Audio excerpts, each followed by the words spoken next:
കർത്താവിൻ്റെ നാമം വാഴ്ത്തപ്പെടുമാറാകട്ടെ. 150 സങ്കീർത്തനം. ഈ സങ്കീർത്തനത്തിൻ്റെ പ്രത്യേകത എന്ന് പറയുന്നത് ദൈവത്തെ സ്തുതിക്കുന്ന സങ്കീർത്തനം. ആ ദൈവത്തെ സ്തുതിക്കുമ്പോൾ അതിനുപയോഗിക്കുന്ന ഉപകരണങ്ങളെക്കുറിച്ച് വ്യക്തമായിട്ട് വെളിപ്പെടുത്തിയിരിക്കുന്ന ഒരു സങ്കീർത്തനമാണ്. കാഹളനാദത്തോടെ അവനെ സ്തുതിപ്പിൻ, അത്യുച്ചനാദമുള്ള കൈത്താളങ്ങളോടെ അവനെ സ്തുതിപ്പിൻ. ദൈവത്തെ സ്തുതിക്കുവാൻ ഉപയോഗിക്കുന്ന 10 കാര്യങ്ങളെക്കുറിച്ച് ഈ സങ്കീർത്തനത്തിലൂടെ വെളിപ്പെടുത്തുന്നുണ്ട്.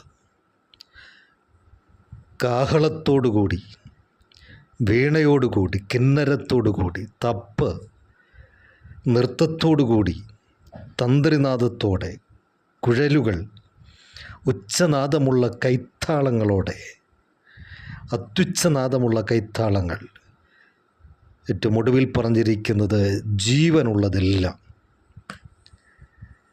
യഹോവയെ സ്തുതിക്കട്ടെ, യഹോവയെ സ്തുതിപ്പിൻ. ദൈവത്തെ സ്തുതിക്കുവാൻ, ദൈവത്തെ മഹത്വപ്പെടുത്തുവാൻ, കർത്താവിനെ ആരാധിപ്പാൻ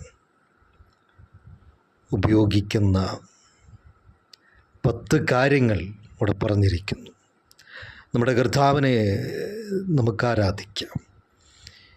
ഈ കാലഘട്ടങ്ങളിൽ ദൈവത്തെ ആരാധിക്കുമ്പോൾ പാടുകയും മറ്റ് വാദ്യനാദങ്ങൾ ഉപയോഗിച്ച് മനോഹരമായി കർത്താവിനെ മഹത്വപ്പെടുത്തുകയും ചെയ്യുകയാണ് കൈത്താളങ്ങളോടെ.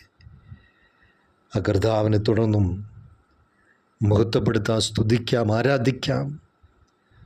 അവിടെ വിടുതലും ആശ്വാസവും സൗഖ്യവും ദൈവം നൽകും.